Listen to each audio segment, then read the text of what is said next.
Welcome into the DNVR Avalanche Podcast, the final DNVR Avalanche Podcast of 2020. I'm your host, Rudolph, joined as always by AJ Haefele to talk about the year that was, look at the year ahead, a little bit of this, a little bit of that. We'll start off with a little bit of news. PLD and Vince Dunn both signing bridge deals on the last day of the year so they can get into their training camps and get things done here. Bridge deals, they seem to be popular at the moment. They're back, baby. Everybody waiting to see what happens with the salary cap, I guess. Really? I think that's honestly, I think that's a huge part of it. Yep. Definitely. If there was cost certainty economically, and everybody thought that the cap would just continue to pop up a couple mil every year, going on and on, would be fine. You know, these guys would probably, PLD especially, he would probably have a 6 or 7 year deal in his hand right now. Vince Dunn would probably have like a 2 or 3 year deal, but yeah, I would think so. Certainly, PLD. With cap certainty, you would expect Columbus to try and get that guy on a long-term deal, but you never know what's going to happen. At this point in the season, which is to say training camps are 5 days away, a lot of teams are just trying to get deals done, I imagine, at least with the bigger name guys. Yeah, absolutely. We always say deadline spur action. We're talking, this is it. These guys got to get these deals done. It's cool to see it happen. I was kind of surprised at the Vince Dunn number. Yeah, definitely interesting.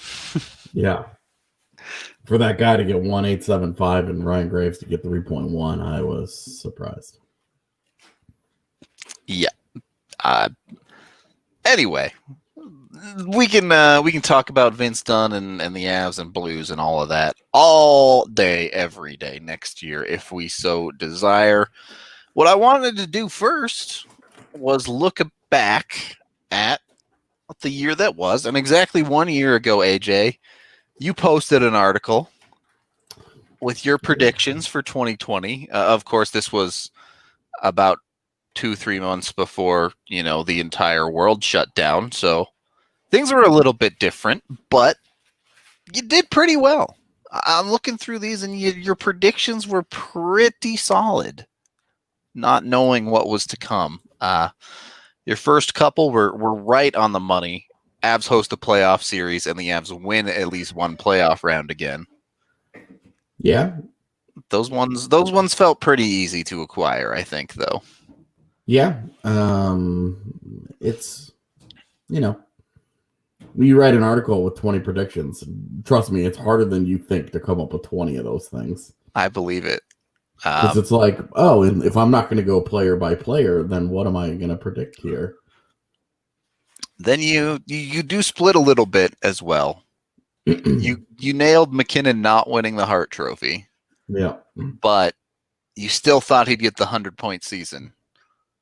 And the universe was not going to have any of that, making doubly sure by having not only the league shut down, but him get hurt right before the league shuts down. So, yeah. Will McKinnon ever reach that 100-point mark, I suppose, is the question, which we talked about the other day. We think there's a possibility he could do that in this 56-game season. So he's riding that prediction hard. Man. There you go. Prediction for this coming season. Just copy and paste that one. Yeah, I should write the 21 predictions for 2021. I forgot I wrote this until this morning. You're going to keep that trend? We're going to get to 2099 and old man AJ is going to be like, 99 predictions. Nope. Well, how many's too many? The next generation of Avs writers will have made their voices heard by then. There you go. Someone else can write 99 predictions. That's right. No interest. Neither of your goaltending predictions seemingly really came true, with you saying Grubauer will solidify the goaltending job and Francouz will be gone after the season. Yep. So the Francois one, they it was like they read that and they were like, "Oh yeah, keep it forever." It wasn't too much longer after that he signed his deal. Yep. Just to prove AJ wrong, confirmed. February 21st, he signed that deal. Less than 2 months. Yeah. However, you did come back with career highs. The Avalanche roster. Mm-hmm. Wasn't that hard to predict some of them, an Andrei Burakovsky. But when you're also getting career high years out of PEB, Ryan Graves, Sam Girard, obviously you got Cale Makar in there as well, but that one was a freebie. Yep. That was the free space in the bingo square. And it's interesting because I think this would be a hard one to put as a prediction for 2021. Not Cale Makar. I think we all expect Cale Makar to do special things, but for that many players to continue to have career highs. Yeah, and even for Makar too, he would have to repeat the year he had last year. Yep. He had 50 points in 57 games. Have to do it again. Yep. Yeah, he's got to do it again. So, we'll see. So, just kind of comparing our predictions to where we feel about the team right now. We'll get into the coming year in a little bit here. Joe Sakic did not win GM of the year, but arguably robbed of such awards. The fact that he wasn't even in the final three is a travesty to humanity. Yeah, that's all I got to say about that one. Shane Bowers did not finish the season with the Avs, and Vlad Kamenev did not leave Colorado, but he did leave Colorado immediately after the season. So that one was ballpark. It does not finish the season in Colorado. He wasn't on their bubble roster. So I felt like I got half a point. Does that sort of count? Yeah. It felt like half a point, but I in no way was correct about how it happened. Obviously, I was not predicting a pandemic. There were also stories of a handshake deal of him going to Russia in the middle of the playoffs. So yeah, maybe worth some pointage there. Not sure how much, but the Avs, of course, did make a deadline deal for Vlad Nemesnikov, and Bowen Byram did not make his NHL preview. So 2 in a row for AJ there. They did not move. They didn't make a series of moves to solve their defensive blue line glut, I would say. They did end up moving Zadorov over the offseason. I actually got every one of these correct. If you look at my individual predictions, Barberio and Connaughton were allowed to leave in free agency. They traded Zadorov, Cole stays, and Ryan Graves got a 3-year deal. I nailed that one. All right. Nailed it. I was wrong on the AAV, but I nailed that one.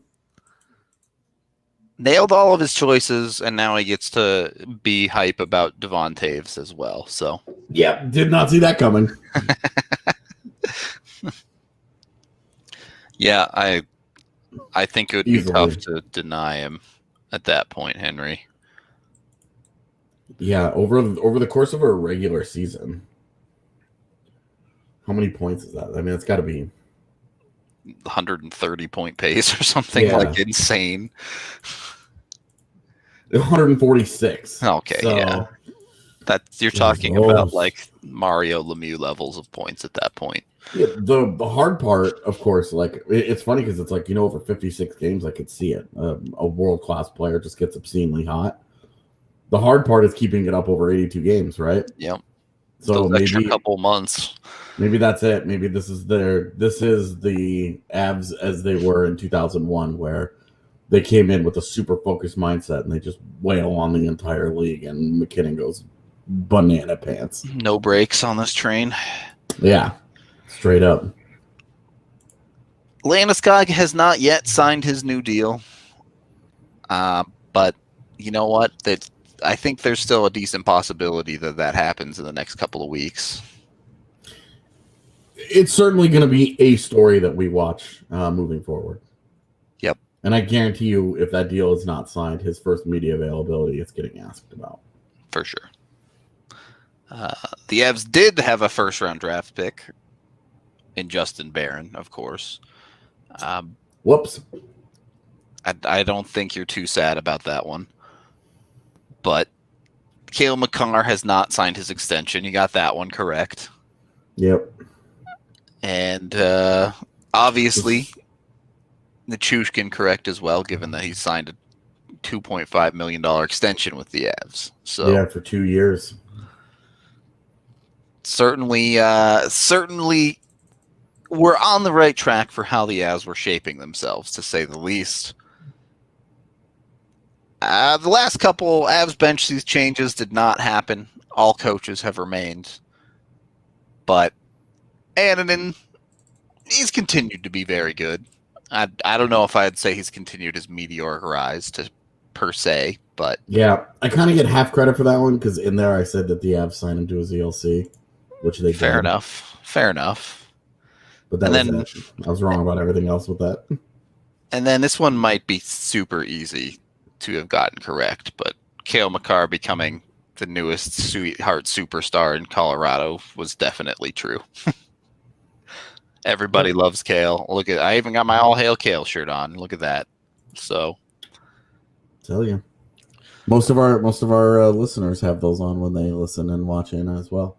You should. If you don't, that's all I'm saying. All right, or at least if you don't have this one, go get the head of Cale hockey player one because that one's dope as well.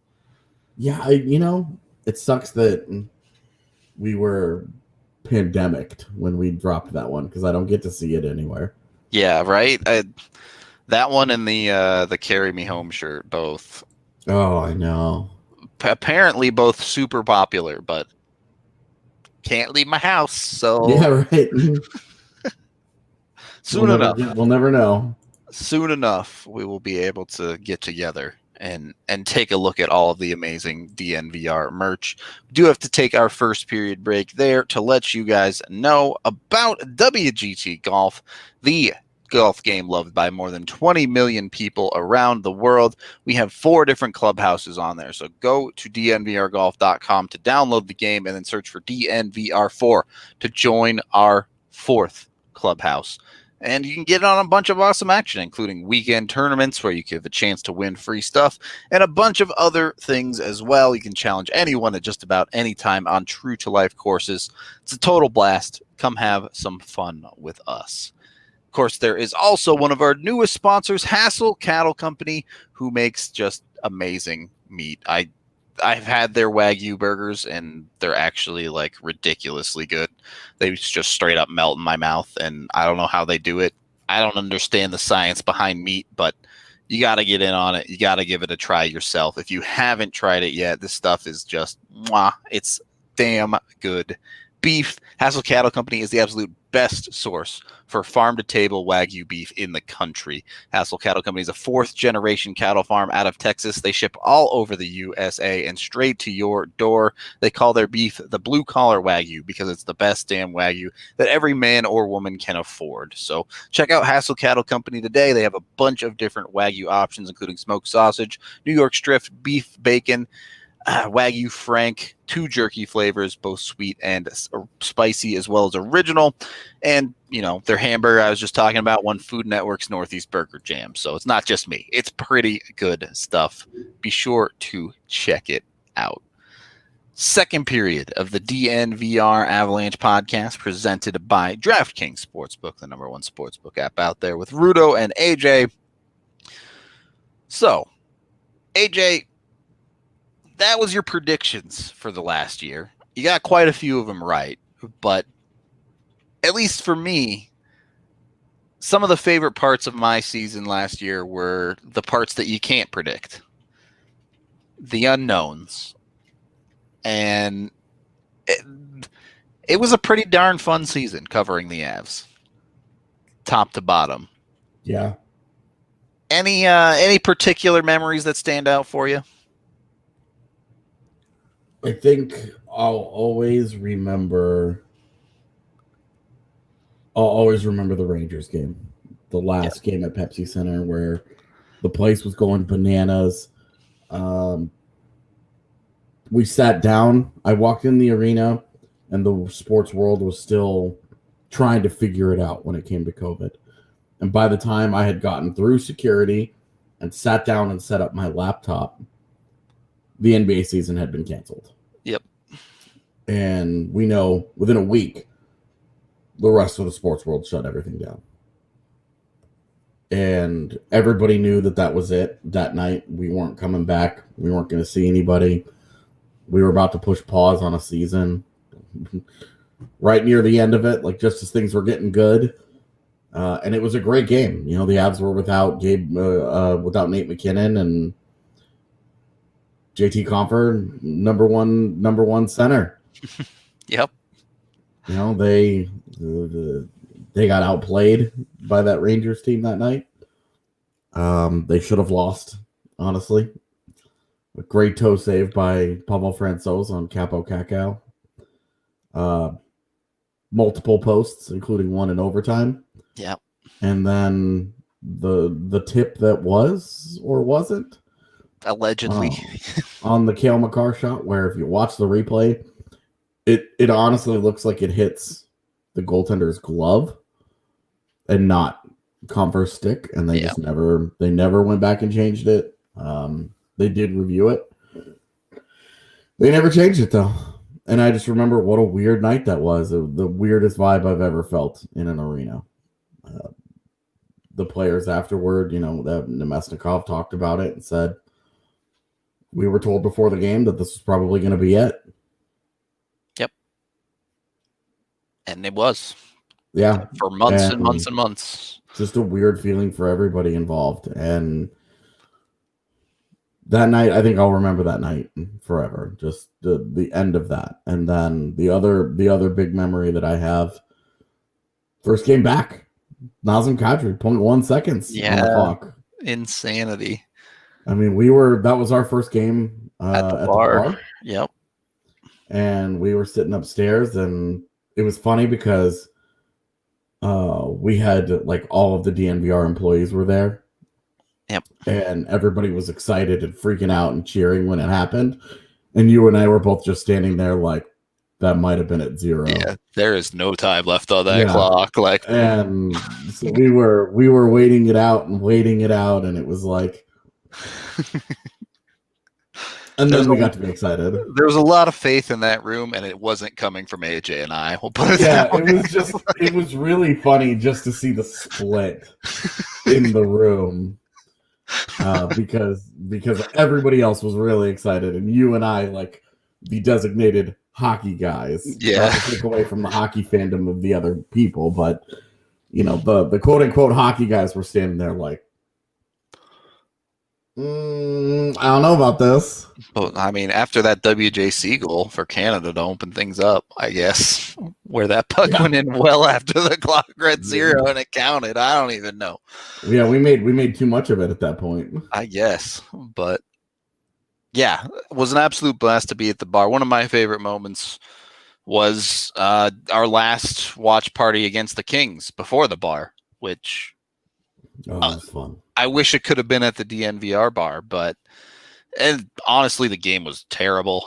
Not an exciting hockey game at all until the very end where it came down to the shootout. But just having that many people supporting us and coming out and just having a good time watching Avalanche hockey, I thought was amazing. Stuff like that is what got me so hyped for our bar, and really disappointed that we couldn't have a packed house properly for anything this year. But hopefully sometime sooner rather than later we can do that. So can't wait for that. The rest of the Avs season, though, was honestly just a bunch of fun, top to bottom. Anytime it felt like the Avs were in a rut or struggling or something, they would always have an answer from start of the season to the end of the season. We talked about December and January a bunch of times where the Avs had goaltending issues, and then you look and compare December and January to 2019's December and January. Well, 2018-19. Yeah. And it wasn't even close. Like, the Avs were a 500 team through their December, January lull. which was infinitely better than the year before. Yeah, the year before they had lost. They gave up their playoff position. Yep. That was where they had thrown it away and it put them back on the outside, having to chase down another playoff spot. You remember last year they finished 2 points with one game in hand. They finished 2 points out of the top spot in the West. So even when it was happening last year, we were talking about, look, this is not the same. Yep. And it's not, and it's not like Jared Bednar is coaching them to this, which was the other thing. Like, oh, Jared Bednar needs to be fired because he can't coach in December. What? Yo, that's a good deal. All right. You go make a deal with a genie and you'd be like, look, I'm not allowed to coach well in December, but I win a Stanley Cup. You take that deal every single time. Yeah. Yeah. But yeah, definitely a weird take that 1 or 2 months out of the year, Bednar just forgets how to coach. Yeah, he can't quote unquote right the ship. And it's just like, well, we try and talk about how every good team goes through like lulls. Yep. Every cup contending team has that stretch where they go through, just doesn't go well. It happens to every team. It's going to happen this year too. People are going to overreact. That's what we're for. Yep. Indeed. Shout out Jesse for the 30 goals from Burakovsky hot take. Definitely the best hot take at the end of the season. Yeah. The closest one to correct, I think. But I was 48 games shy of my Connor Timmins prediction. Nearly had it. We're going to count the playoffs. What, 47 games shy? 46, I think. He did get in that second game. He's got hurt real quick. He did play in it, though. Yeah. Yeah. Dang it. So it was just a blast of a year. Anytime the Avs felt like they had a downswing, they always had a counter punch to come back. Even in the playoffs, they lose one game to Darcy Kemper, and then they destroy Arizona 7-1 twice. They go down against Dallas 2-0. They manage to win a game. Then they go down 3-1, and they blast them for 2 straight games to force a Game 7. Obviously came up a little bit short there, but it felt like the rise of the team that everybody thought the Avalanche could be. And that leads us into this year, which is the Avs are no longer the could be good. They are the team that everyone wants to be to a certain extent. Yep. I mean, we've talked about this a lot in the last 2 weeks, especially of the contenders out, quote unquote, out west. They're the most bulletproof. Yep. You know, that doesn't guarantee them anything, but a lot of building a team is guarding against failure, protecting yourself against the inevitable failure of some aspect of your roster. It's never going to be perfect. It's never going to be fully done. You can't do everything. There's only so far you can get, and you have to take chances somewhere. Salary cap guarantees that you have to take a chance somewhere at some position. Yep. The Avs have done that, but for as much as we talk about, oh well, there's this big question mark, or that big question mark, or whatever, the Avs really just don't have as much of that. Yeah, their big question marks don't feel that big. There are certainly questions. We'll get into those in a minute with their New Year's resolutions, but you're not staring at this roster even in goal, where arguably the Avs' biggest question is on whether Grubauer can solidify himself. That's not a question of like, what are we going to get out of this guy? He's a solid goaltender. It's just a matter of how high the ceiling is. Yep. The fact that he wasn't ranked in the NHL.com's top 16 was stupid. Yeah, I don't know when you're putting a goaltender that had a sub 900 save percentage this year in the top 16, I mean, what can you do? Yeah. I mean, Braden Holtby hasn't been good in 3 years, and that's good enough for 16th best. Okay. Whatever you say, NHL. Yeah. Whatever you say. We don't care too much about that kind of thing, because those lists, like, we're a group of people that has to make a list like that every once in a while. They're very hard to do. They're very easy to criticize, but that was dumb. Definitely true. We don't have Big Z here in Colorado anymore to tell us what NHL.com is, but I'm sure he's thinking about it in Chicago now. So true. True. We can take our second period break there as I let you guys know about Stravacraft Coffee, the CBD-infused coffee that has really changed lives. Excuse me. You can order and get 20% off online when you use code DNVR20 at checkout, or you can get 20% off every single time you buy when you sign up for their subscription service of 2, 3, 4, 6, or 8 weeks. It's been known to help with many different aches and pains, including IBS, migraines, many other things as well. So now is a great time to give it a try. Something new to ring in the new year with StravacraftCoffee.com. Third period of the DNVR Avalanche Podcast presented by DraftKings Sportsbook. AJ just released a new article today looking at some New Year's revolutions for the Colorado Avalanche. If you haven't checked it out on the DNVR.com, go check it out. Bunch of good stuff from AJ over there, as always. Highly recommend it. For the most part, it's taking a look at the Avalanche weaknesses. And, as we mentioned, it's not like we're sitting here ripping apart obvious things that are a problem with the Avs. You do have to start nitpicking a little bit. Yeah. When you start talking about third goaltenders, third line centers. Yep. Your number one question is health, which is just a totally random thing anyway. Yeah. New Year's resolution of please stay healthy is high on the list for sure. Yep. I believe I called it eat Wheaties, drink milk. You need strong bones. There you go. Avs gotta take a page out of Lando Norris's book and drink a bunch of milk. Yep. So, well, it's one of those things where you just roll with the punches, right? But you have to think it would be difficult for the Avs to be more injured than they were last year. Right. 100%. So, especially because, I see a lot of people being like, oh, if it happens again, you have to fire the strength and conditioning coach. And it's like, strength and conditioning coach isn't responsible for Jonas Donskoy getting his head caved in multiple times. Yep. As the year went on, not responsible for Eric Johnson going hard into the end boards and hurting his knee.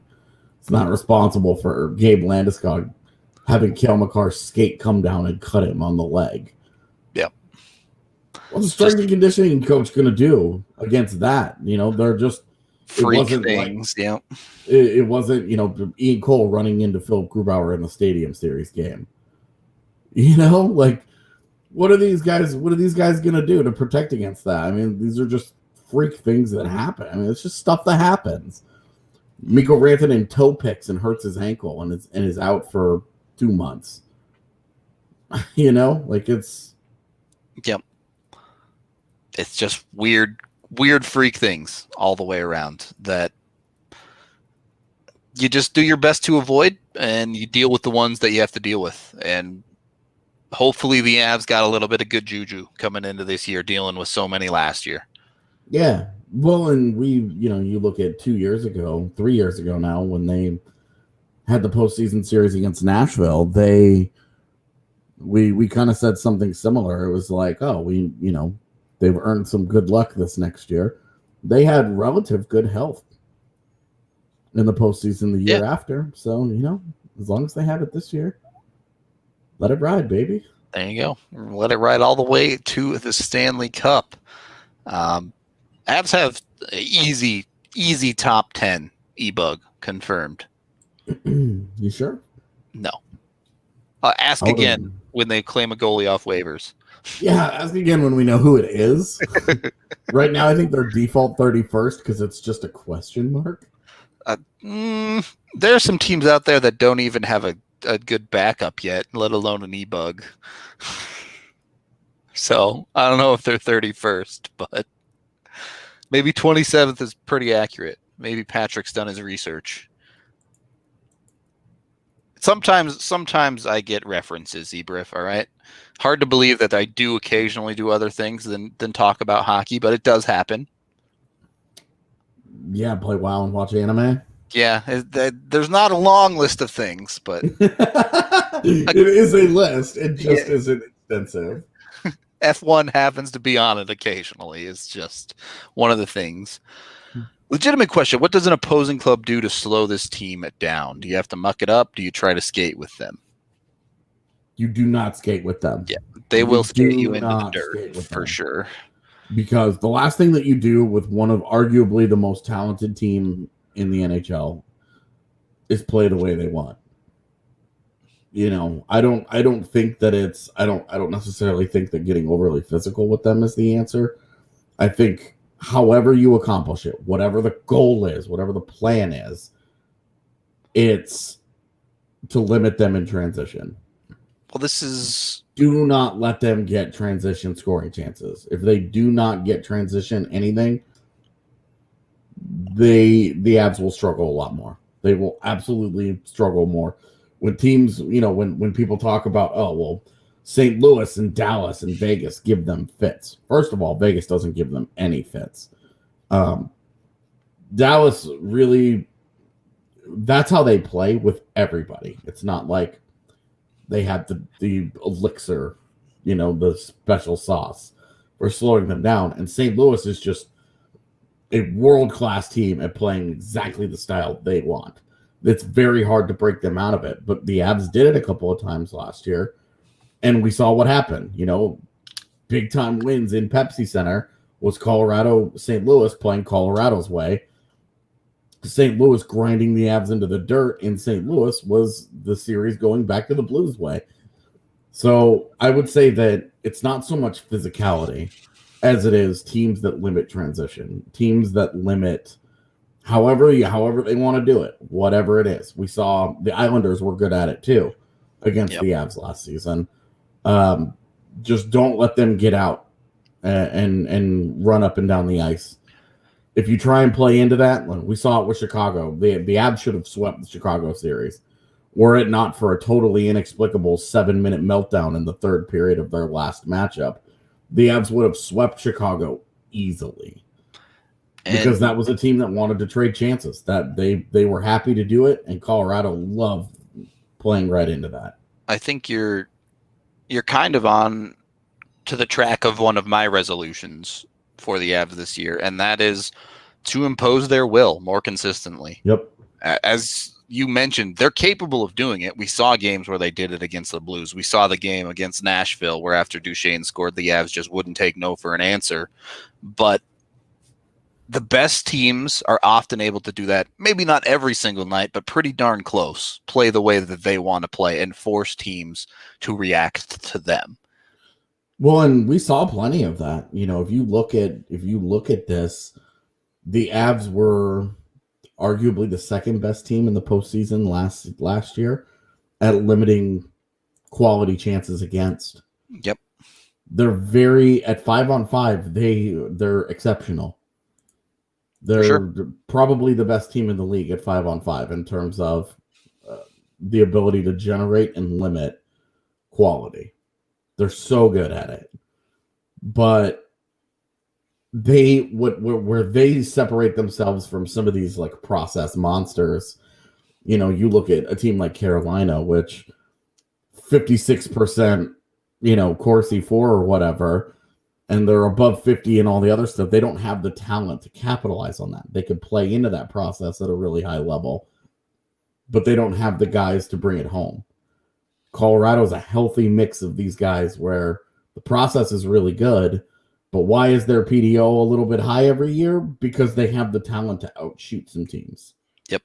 When you have finishing talent, it's one of those things where it's like you can't get so caught up in finding the play drivers that you forget that you need guys to put pucks in the net at the other end. You can possess the puck 99% of the time, but it doesn't matter if you never hit the net. Yeah. So, and I think that's where Colorado represents a unique problem, is that they're not the only team that can control the puck and to get up and down the ice and to create the majority of chances. But between their shooting talent and their ability to outprocess you, there's a reason that they are just so good. yep. And that's it. And slowing them down is you have to it starts in transition with slowing Colorado down, because that's where they feast on teams. And the thing is, they do everything well now. It's hard to look at Colorado's lineup and go, oh, they really struggle at this. Yeah, certainly slowing them down will make them weaker in transition, but we've seen the Avs improve significantly in their offensive zone setup and offense, at least at 5-on-5, to where they have the players to be threatening, the players that are willing to do the dirty work to win board battles, to cause a little bit of havoc down in deep, and even things like Nathan MacKinnon figuring out how to score from the outside. It's not like it's free once you've limited the Avs transition. Yeah. They can still grind. They can still cycle on you. They can still grind it out. They were one of the best teams actually in the postseason last year at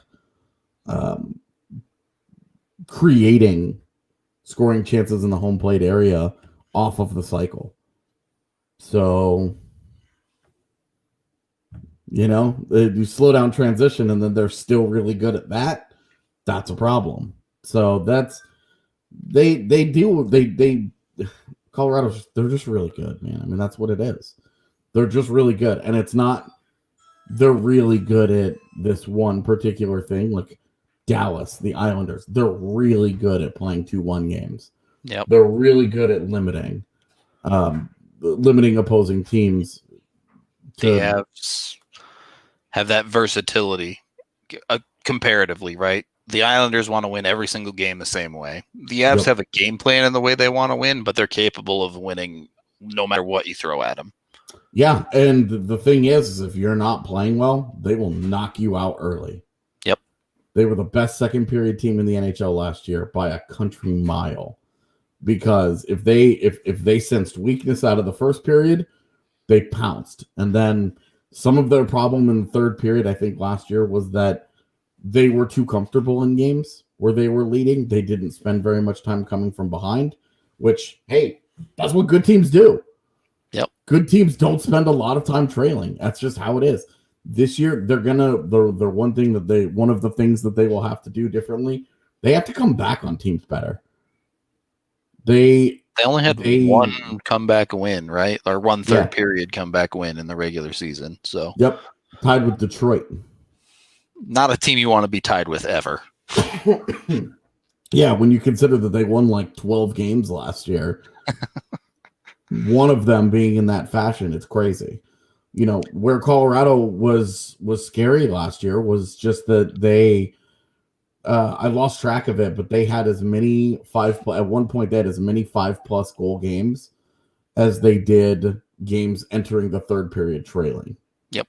I think by the end of the year, the games that they ended up trailing going into the third period ended up pulling ahead by 1 or 2 games.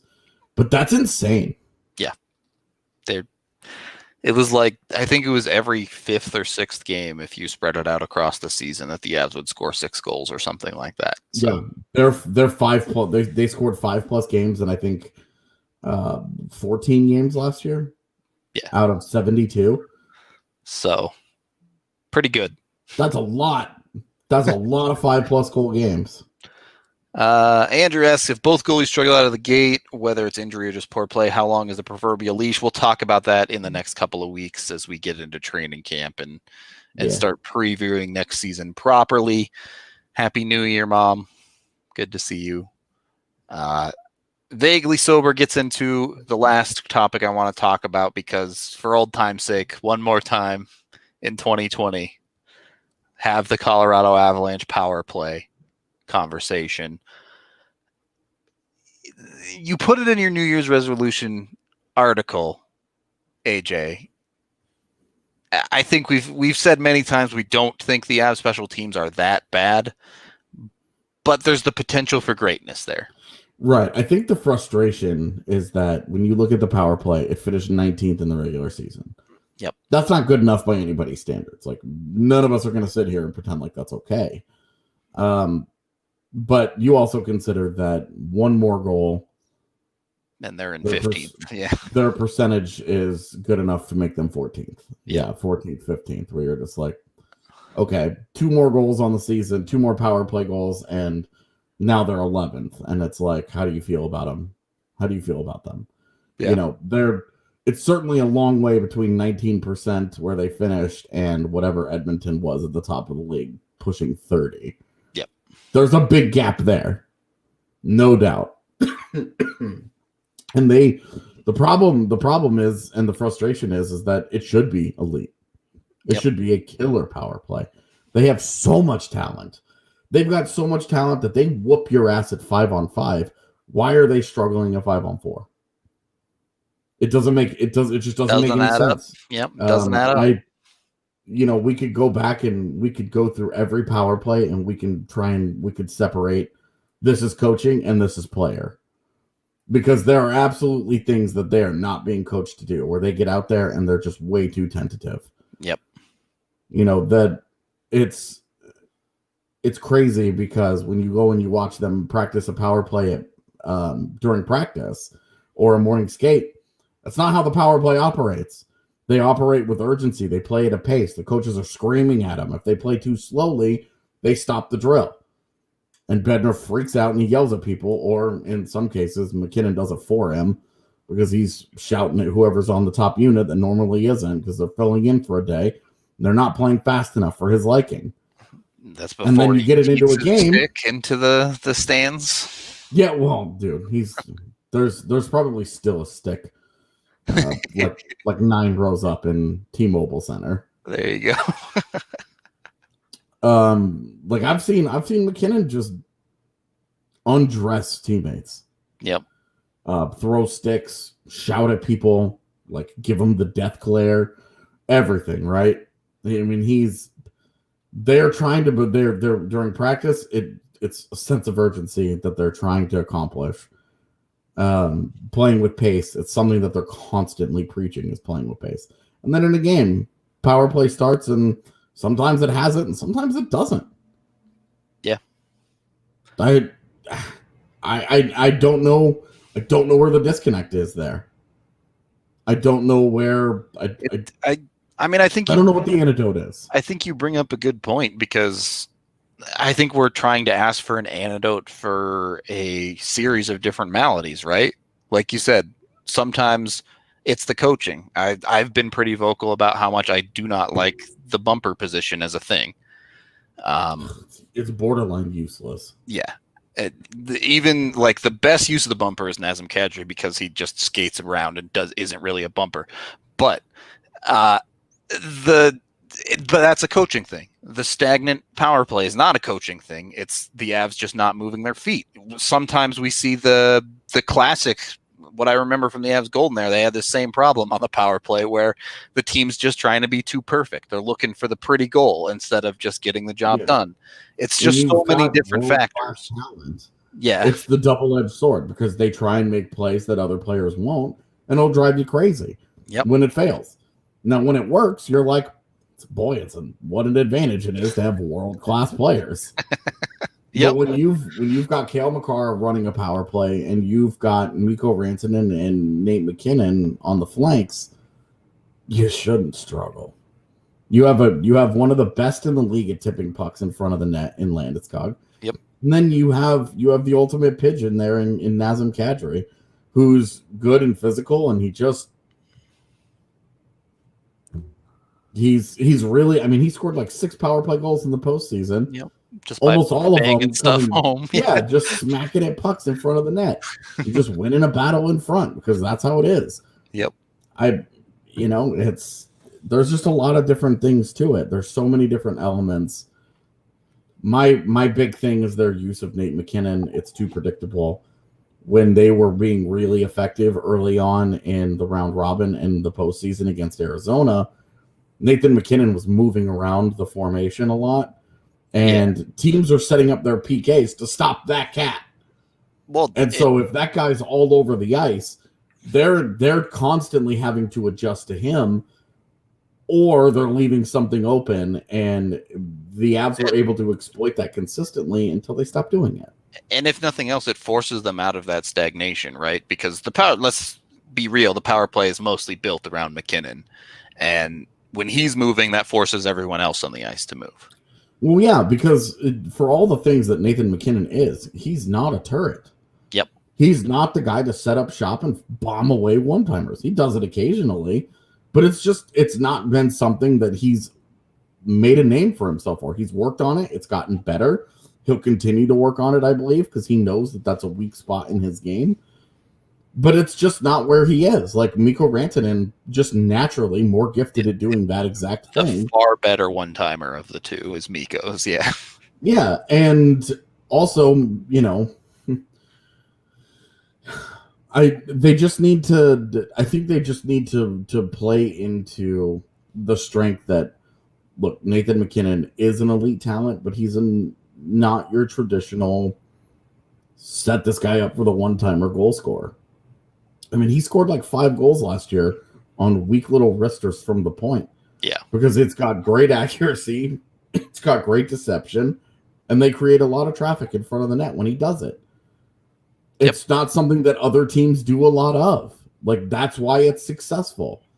Because teams don't, they don't live and die by stopping that one thing. They're not ready for it. What makes Alex Ovechkin so remarkable is the fact that he's as effective as he is when everybody in the world knows what's coming. Yep. Well, he has that kind of shot. Nathan MacKinnon just doesn't. He doesn't have that kind of shot. The guy shoots like 11%, and most of his goals come on wristers. Asking him to do that on the power play is asking him to be somebody that he's not. And it drives me crazy. The power play should 100% revolve around setting up Rantanen for one-timers and using MacKinnon to move around. His mobility is elite. Use that. Abuse that space. It's not, and it's only getting better, too. You throw Cale Makar into that mix, and you have, between MacKinnon and Makar on the blue line, MacKinnon the high forward, whatever you want to call it, the amount of puck moving and feet moving capability between those two, no power play or no penalty kill rather should ever be able to keep up with those two. There should always be holes open that they're either getting into or sending pucks through. Honestly, we're at the point where, as much as I've been against it over the years, I wouldn't mind if they wanted to play Makar as more of a rover type on the power play and let him create a lot more. Be up high a little bit and let Makar do crazy stuff. Have MacKinnon moving around and then have that flexibility, and have Sam Girard distribute. There you go. He runs a really good power play. He's really effective. He's not a shooter. As long as you're not asking him to shoot, it works. Yeah, like you're not going to get more than 5 goals out of the year from him. You let him distribute and you move Makar around again. You have elite mobility, and so much of your power play is standing still. You're taking away one of your greatest strengths. And to me, it just seems like, you know what? Come up with something unconventional. I'm not the coach. That guy is. It's his job on the line. Play to your talent. He's not in St. Louis anymore, where he had Vladimir Tarasenko to just set up for one-timers and to had Alex Pietrangelo up top where he could do all of that.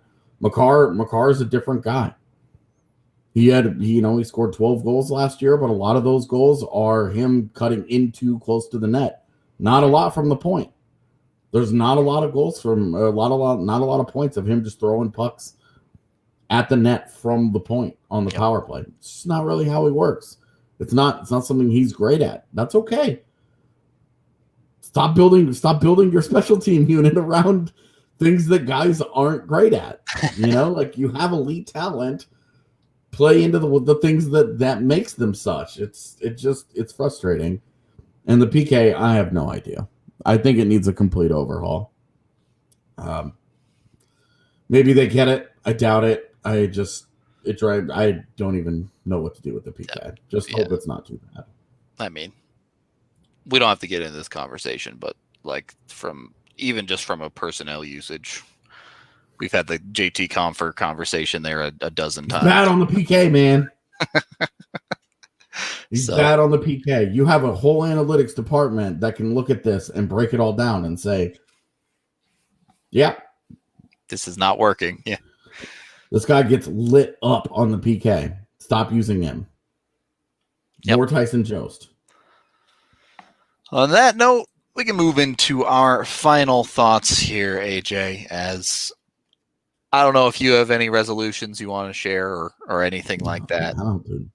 It's funny I did resolutions for the Avs. I don't do resolutions for me. I don't really either, to be honest. They're not really my thing. I'm awesome, and my road to self-improvement is a daily process. There you go. Like the words, feel like I do this every couple of months on this show, but I'm going to throw out another thank you to everybody out there.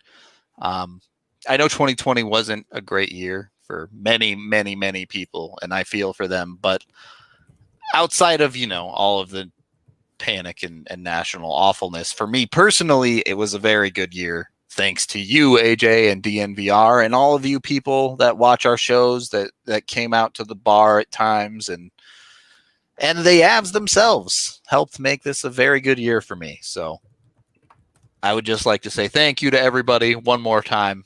I'm sure I'll be saying thank you in all of 2021 as well, but we wouldn't be here without all y'all out there. It's been a great time, honestly. This last, getting ready to cover another season, it feels like the podcast found a whole different level. It found a whole new audience. We have a new home on YouTube that's working out great for us. Yep. We're as interactive as ever. We're as multimedia, multidimensional as ever.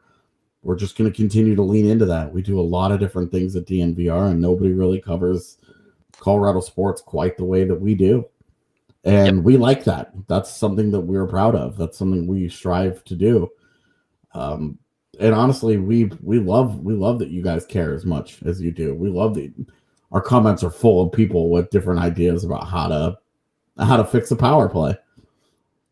Everybody's got their own theories, and I think the fact that a lot of our comments can't even agree with each other goes to tell you that it's a complex issue. But it's fun. It's fun to delve into, and it's fun to get in with people who care. And I always, you're not going to find anybody that cares like we do. Yep. I 100% agree with that statement. On that note, if you want to support us, liking this video, subscribing on YouTube is a huge way to do it. And of course, going to thednvr.com and signing up for a subscription there. Appreciate y'all one last time. Excited for the new year, excited for the new content that I believe starts for us tomorrow. So keep your eyes peeled on YouTube for an avalanche of Avs content coming from DNVR in the next 2 weeks, I suppose, as that we're talking about opening night 2 weeks from now. So thank you one last time, and we are out of here for the day. We'll get on out of here with Breckenridge Brewery. Go get yourself one for New Year's Eve to sip on when the ball drops. Enjoy it, drink, have fun, be merry, all of those things. We're gone tomorrow, enjoying Hangover Day, but we will talk to you guys again on Monday.